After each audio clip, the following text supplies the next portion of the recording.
Français sont très distants par rapport à l'immigration du pôle de la Méditerranée. Oui. Les Français sont très renfermés. Ils restent beaucoup entre Non, mais par Gaulais. exemple, alors, une question que je vais te poser à Oui. propos justement du judaïsme d'Afrique du Nord.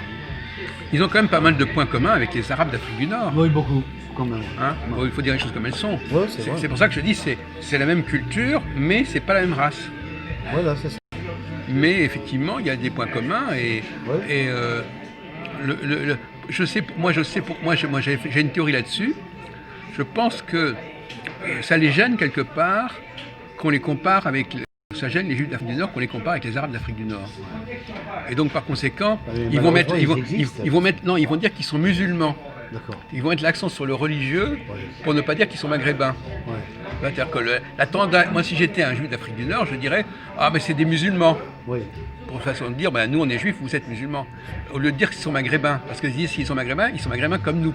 Oui, Donc ils ils vont mettre l'accent sur la religion. Ouais. C'est-à-dire qu'en fin de compte, quand on appartient à une même culture, on va faire ressortir la religion pour se différencier, Ouais, je comprends. pour noyer le poisson un petit peu. Bien sûr. Ce qui fait que pour souvent, beaucoup les juifs d'Afrique du Nord, ils s'en prennent aux Arabes maghrébins, en disant ah ben oui c'est des musulmans.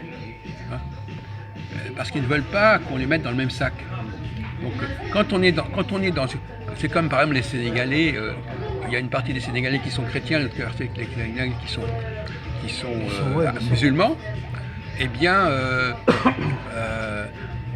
au lieu de dire qu'ils sont sénégalais les uns comme les autres, il y en a qui disent ah oui mais lui il est chrétien, moi je suis musulman. C'est une façon de se dire. La religion ici sert de différenciation. Je me distingue au sein d'une même culture. Au sein d'une même culture, je vais utiliser soit le critère religieux, soit le critère racial, pour montrer que je ne fais pas partie de la même culture, ou pas complètement. Donc à ce moment-là, c'est des prétextes. Soit on met en avant. En fin de compte, là, la race et la religion vont être mis. Il y a trois facteurs. D'ailleurs, on avait dit race et culture, mais il y a race, religion et culture. Voilà. Et à un moment donné, les gens de même culture vont vouloir se différencier de manière plus ou moins artificielle en disant oui mais c'est pas la même religion ou même c'est pas la même race. Ce qui fait que quand on au sein d'un même groupe, parce que les gens dans un même groupe, ça reste un prétexte défensif alors. Au sein d'un même groupe, oui, au sein d'un même groupe, les gens vont mettre en avant un argument de ce type, religieux ou racial, tout simplement pour ne pas être mis dans le même sac que les autres, alors qu'ils en font partie finalement. Oui. Voilà la théorie. Ça devient un atout défensif. Si tu veux, oui. Je vois ça comme ça. C'est une stratégie de différenciation en instrumentalisant et en se servant du prétexte de la... Sur le thème religieux, voilà. Ils vont utiliser cet argument pour se défendre. C'est ça, pour se démarquer, pour se défendre. C'est ça, voilà. Donc voilà un peu la conclusion de notre discussion à ce sujet. Ouais. Et alors, je voudrais aborder encore un troisième volet aussi, dans la même chose, c'est au niveau des femmes et des hommes, le rôle de la culture et le rôle du sexe. Parce que tu sais, par exemple, tu connais la théorie du genre. Oui. Les femmes disent oui, mais on est comme ça parce qu'on nous a culturellement marqué comme ça. On nous a dit que nous étions comme ceci, comme cela. Et une façon de dire, mais au fond, le sexe n'est pas très important.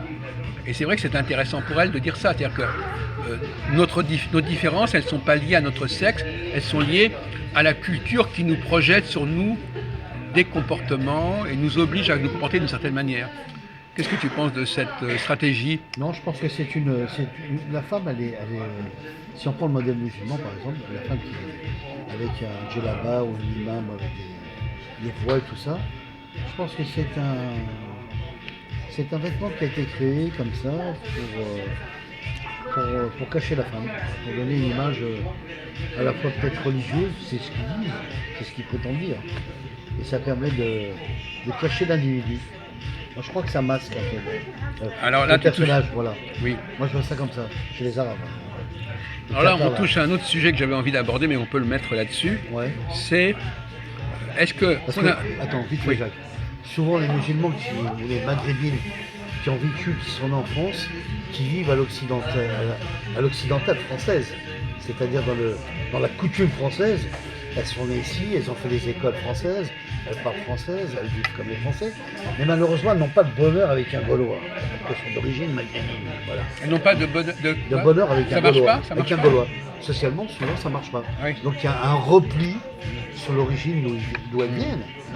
Et là, ça marche un peu mieux et la drague se fait automatiquement avec des maghrébins, des Oui. Il y a, De il toute y a un tissu façon, social qui se comme se on fait dit, automatiquement. ceux qui se ressemblent s'assemblent. Hein. Voilà. À un moment donné, Voilà. on voit bien, même au McDo, les noirs sont d'un côté, Oui, les blancs de puis l'autre côté. je vois bien que quand aussi je rentre dans une, par exemple, je prends juste un exemple, je cite un exemple, le modèle français dans une église catholique un dimanche matin, dans une prière, on voit tous les Français fauchetons en Une train de messe. s'embrasser après la messe, et je t'aime bien, tu m'aimes bien, et on est des amis, machin, même si c'est pas vrai, mais enfin bon, ça reste dans l'éthique française, et puis après ils arrivent à se reprendre entre eux, puis Mais d'un à autre partager côté, leurs erreurs et leurs d'un conneries. autre côté, il y a Voilà. des églises où il n'y a que des noirs. Aussi, C'est voilà. très curieux. Il y a Une des communauté, communautés exactement. où quasiment voit les- tu rentres dans une église, soi-disant ceci, Africaine, cela, ouais. et tu aperçois qu'ils se retrouvent entre eux. Entre eux, voilà. Donc ça reste en fait, chaque genre ne cherche pas à faire des mélanges par communautarisme. Ben, le mélange, il est attarien déjà dans la famille. Voilà, Alors, le couple et la famille, c'est des lieux de mélange. bien sûr. Mais finalement, on s'aperçoit que les gens, ils vivent pas si bien que ça, la famille et le couple. Ils sont pas à Et donc, l'aise. par conséquent, ils aiment bien se retrouver dans des cafés entre eux, Voilà. entre gens qui se ressemblent. Moi, par C'est exemple, c'est une sorte de ce que j'appelle des espaces de ressemblance. moi, je suis bien d'un cas spécial, mais par exemple, j'ai discuté avec ma famille, avec ma mère.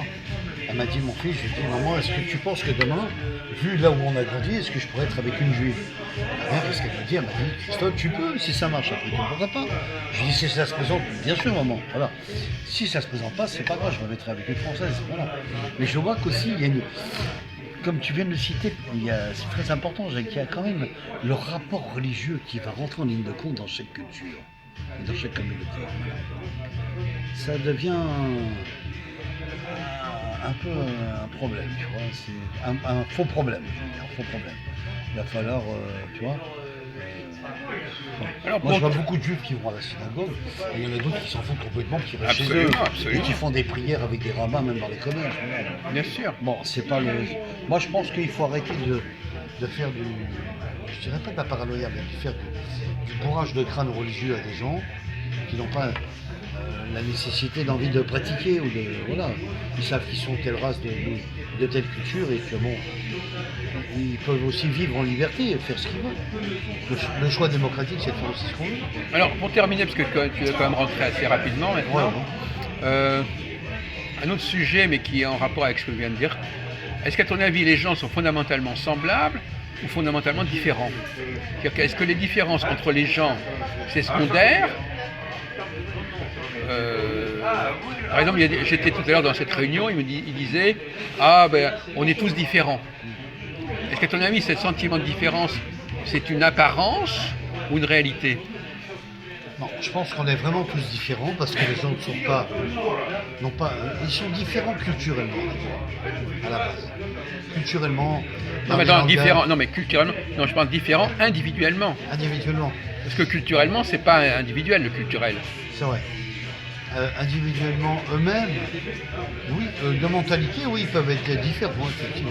Non, non, de mais caractère, de personne. Ah non, moi je cherche pas du tout à t'influencer parce que moi Non, j'ai mon non, idée non. là-dessus. Je voulais Je simplement réponds à avoir ce ton sujet. avis. Ouais. C'est tout. Hein. Ben, moi, je pense que la culture est une chose, la religion est une deuxième chose.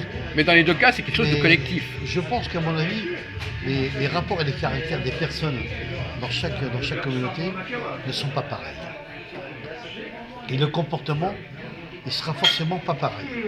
Ça, Au c'est sein sûr. d'une communauté où chaque individu.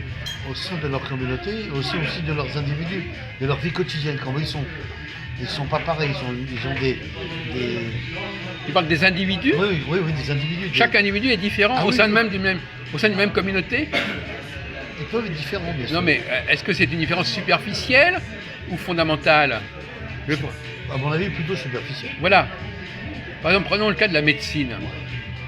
Bon, si tout le monde était différent, il n'y aurait pas de médecine. C'est sûr. La médecine, c'est La d'apprendre médecine douce, la médecine globalement. naturelle, la médecine Globalement, ça veut dire La qu'on est médecine tous quand même, scientifique. on fonctionne tous à peu près de la même manière. Bien sûr. Et donc, ce sont que des détails qui nous distinguent. Exactement. Bon. Donc quand on dit, voilà. Mais il y a des gens qui ont, par exemple les femmes ont un sentiment très aigu de leurs différences individuelles. Elles racontent ce qui leur est arrivé à elles. Il m'est arrivé ceci, il m'est arrivé cela. C'est pas arrivé à ma voisine. Oui, c'est vrai que y a un comportement aussi qui fait que la personne peut être influençable ou rentre dans un problème qui n'est pas le sien et qu'elle s'est influencée ou je sais pas, c'est un problème de comportement, c'est lié à la personne. Ça peut être lié à la personne. Selon ses erreurs, selon ce qu'elle fait, selon ce qui se passe dans sa tête. Non mais il y a un paradoxe, c'est qu'on fait dire souvent aux femmes qu'elles veulent l'égalité. Sur quoi? Elles veulent l'égalité des salaires, l'égalité des statuts, etc. Ouais, et en même temps... on rentre dans des sphères capitaux, là. Comment? On rentre dans des sphères capitaux où les patrons, c'est eux qui décident de fixer les salaires des salariés. Oui. Donc maintenant, que le salarié veuille des augmentations, des augmentations de salaire pour pouvoir mieux consommer dans la société ou dans le capitalisme, je peux le comprendre, Jacques. Voilà. Maintenant, ce qu'il faut comprendre, c'est que est-ce que le patronat est capable de... Parce que ce que le petit Français moyen n'a pas compris, c'est que lui, il veut être augmenté, mais lui, le petit salarié qui veut être augmenté, il n'est pas tout seul. Il y a peut-être 100 000 salariés derrière qu'il faut augmenter. Il n'est pas tout seul.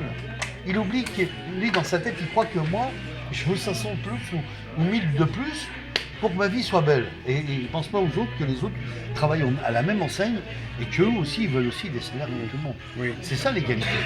Voilà.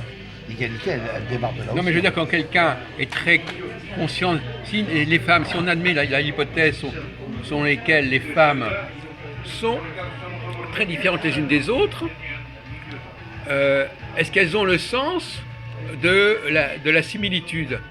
Écoutez, René, ce qui va dire. Par exemple, quand les femmes disent, on fait dire aux femmes, on veut le même statut que les hommes, ou on veut être traité de la même manière, et quand ça vient de quelqu'un qui est complètement imbu de sa personne, de son ego, est-ce qu'il n'y a pas une contradiction?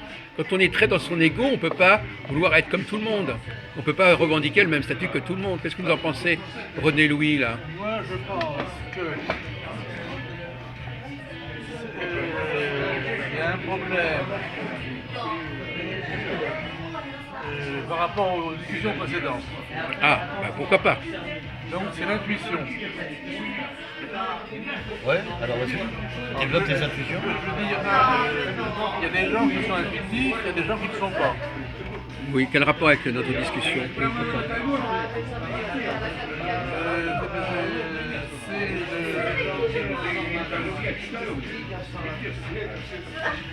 Les hommes et les femmes, bon, je veux dire, non, moi je voudrais parler d'intuition pour dire que c'est aussi bien les hommes que les femmes qui sont intuitifs ou qui ne le sont pas.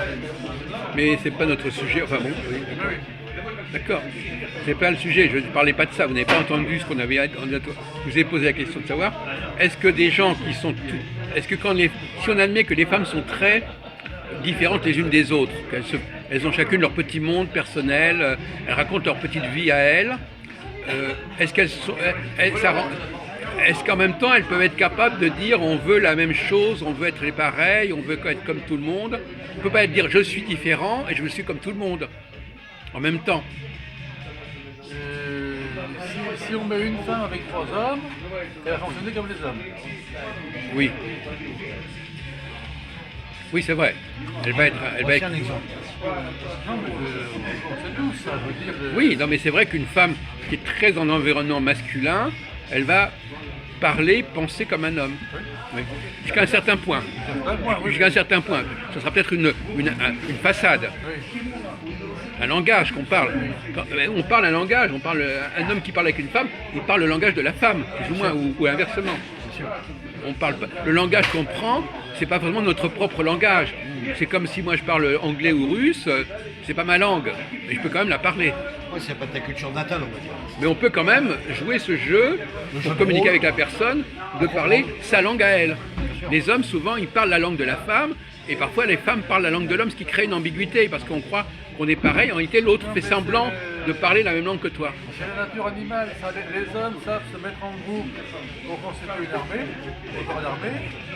les femmes elles font pas ça.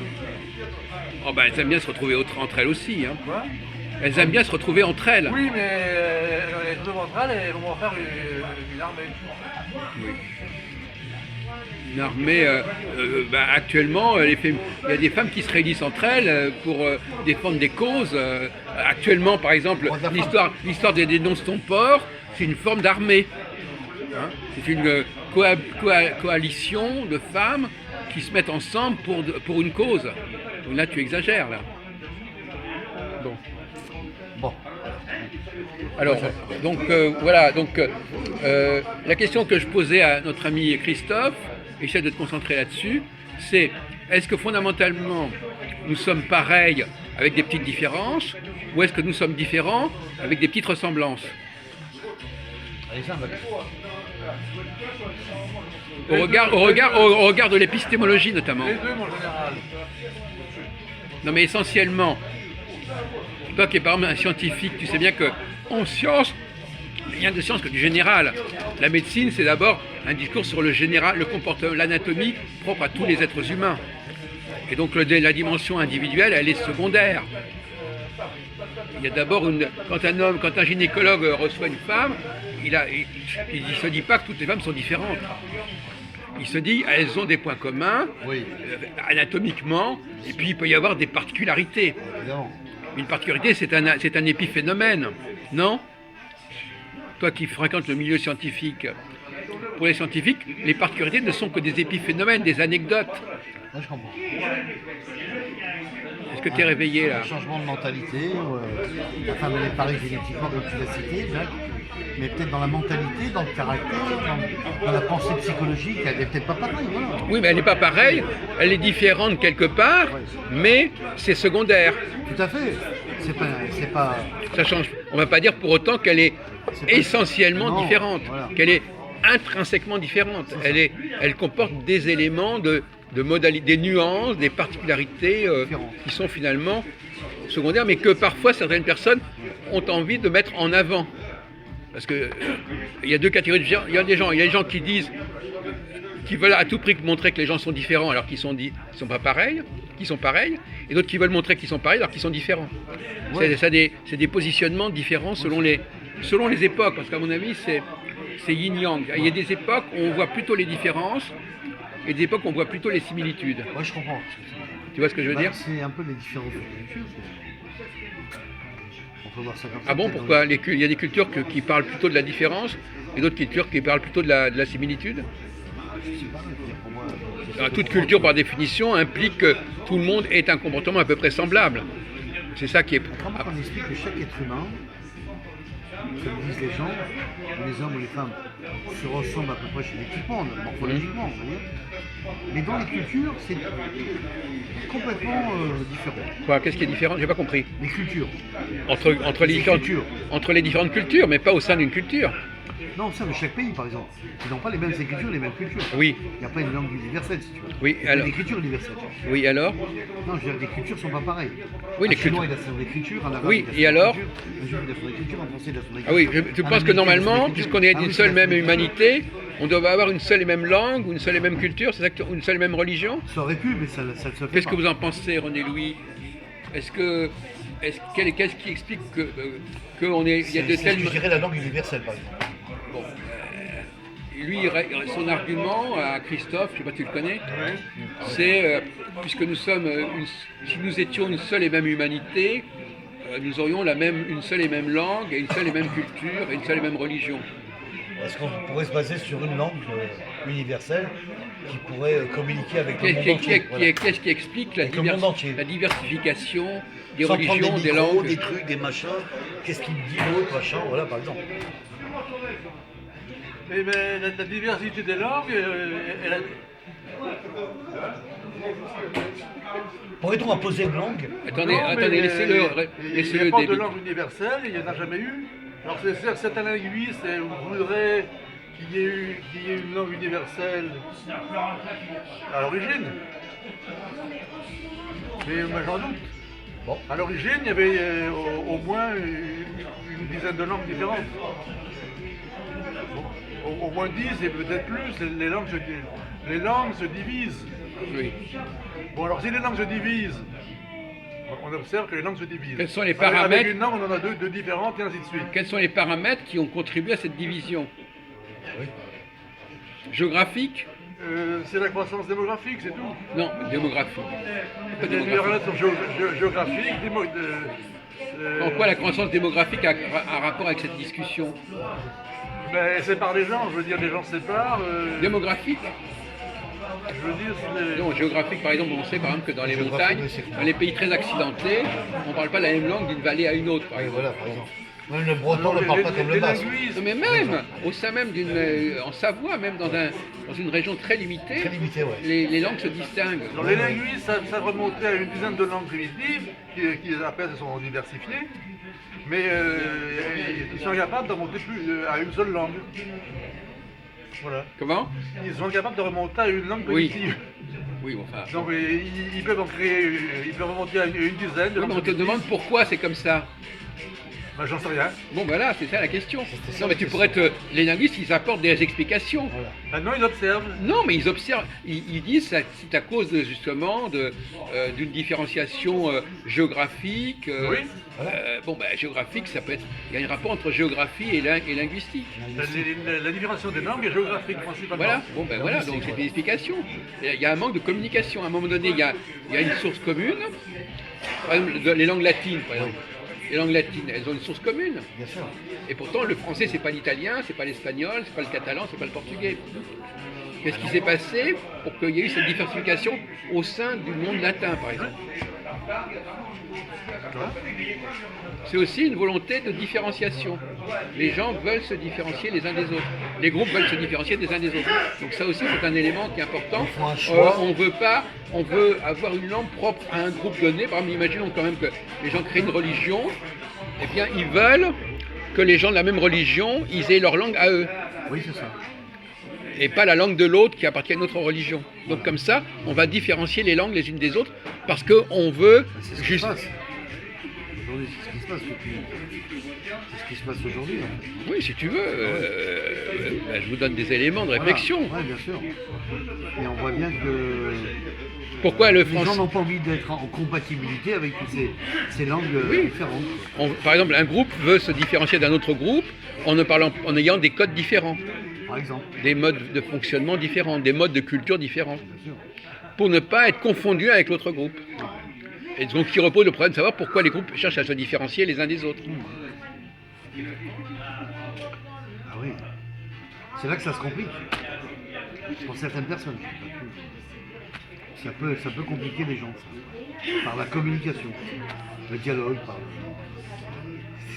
que ça, voilà, c'est un peu difficile aussi. Quoi. Bah, par exemple, l'intérêt de la langue française, par exemple, c'est que si quelqu'un n'est pas français, et c'est un étranger, on va le reconnaître. Parce qu'il ne va pas parler le français comme nous. Donc c'est une façon de se protéger Oui, contre il y une a invasion des- étrangère. Ouais, je comprends. Il y a des Français qu'on voit en France, enfin des Français d'origine étrangère, qui ont très vite par l'intelligence Oui. de savoir, de parler la langue du territoire. Voilà. Alors voilà, alors il y a aussi le problème de la francophonie. Voilà. Des gens qui arrivent d'un autre pays et qui parlent le français aussi bien que nous. Voilà. Et à ce moment-là, on est piégé. Parce que, par exemple, nos amis africains, ils viennent d'un autre pays, Un autre mais continent, malgré tout, ils parlent le français correctement. exactement. Et à ce moment-là, on ne peut pas les identifier comme étrangers, alors qu'ils sont quand même étrangers. Bien sûr. À ce moment-là, la langue ne sert pas de rôle, n'a pas la fonction de différenciation. C'est ça. Et inversement, par exemple, il peut y avoir des Allemands qui racialement sont comme nous, mais qui ne parlent pas la langue française. Et des Africains qui ne sont pas racialement comme nous, mais qui parlent la langue française. Bien sûr. Donc à un moment donné, la langue ne fonctionne pas, mais c'est lié au brassage des populations, c'est lié aux migrations, Bravo.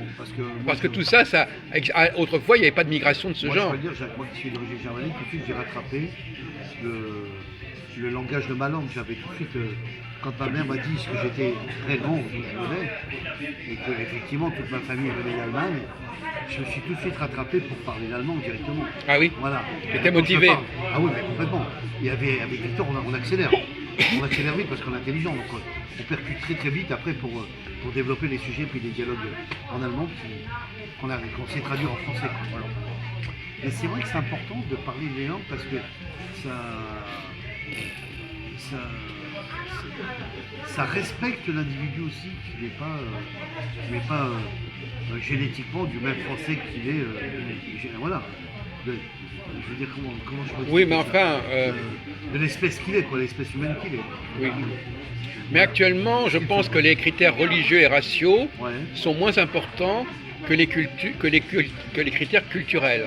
je crois aussi. C'est-à-dire que, par exemple, on dit il faut devenir français, c'est-à-dire qu'il faut adopter la culture française, l'histoire de la France, la géographie de France, quelle que soit sa religion et sa race. Ah bah, donc ça, on revient sur le débat de Jean-Marie Le Pen avec Sarkozy. C'était quoi d'être français? Sarkozy s'est un peu enflammé parce que on lui a fait comprendre que ses parents étaient étrangers sur le plateau, hein, je me rappelle avec Masrol, sur France 2. Sarkozy s'était empalé parce qu'il lui a dit que Jean-Marie Le Pen n'était pas français et qu'il fallait un des deux parents mélangé avec un étranger pour montrer qu'il avait du sang français. Ce n'étaient pas des parents uniquement étrangers et qu'il était français par culture. Oui. Sarkozy, voilà. Donc c'est ce que je dis. C'est ça. Actuellement, Voilà. le discours, c'est par-delà les origines religieuses, raciales, Voilà.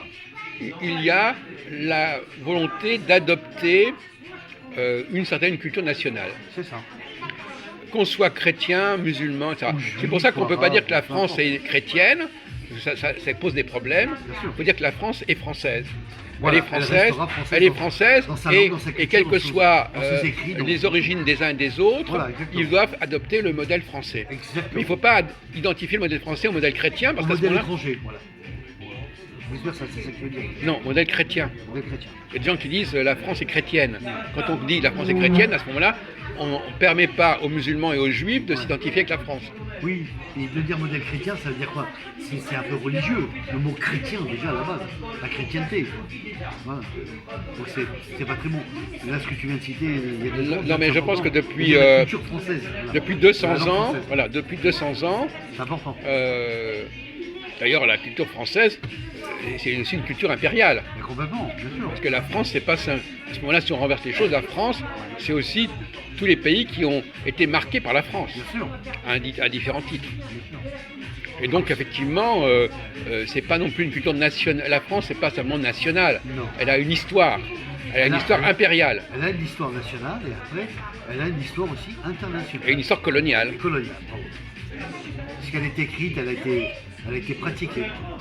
Et donc, quand on enseigne aux gens à l'école On voit bien la France, on doit leur parler non pas seulement du passé national, mais du passé colonial. coloniale.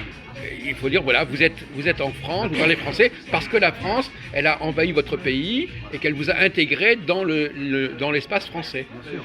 Dans le territoire français. L'espace. C'est important, c'est très important que les Français puissent comprendre, Oui, mais puissent c'est comprendre ce genre de situation. le développement des nationalités, du nationalisme au XIXe siècle a mis de côté progressivement la question religieuse. Religieux. Et alors, qu'est-ce que c'est que la laïcité, justement? Comment tu comprends la laïcité? Comment comprenez-vous la laïcité, Bah, la vous, laïcité, Christophe, c'est- et vous, René-Louis? Bah, pour moi, la laïcité, c'est très simple. hein. Je vais te répondre franchement.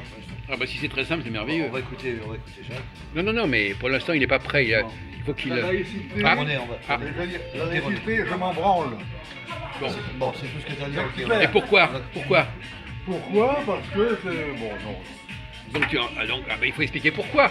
Ah, Parce que justement, sait la pas, question il sait elle pas, te il sait dépend, pas, il sait parce pas. que tu te fais une certaine idée de la laïcité qui est peut-être fausse.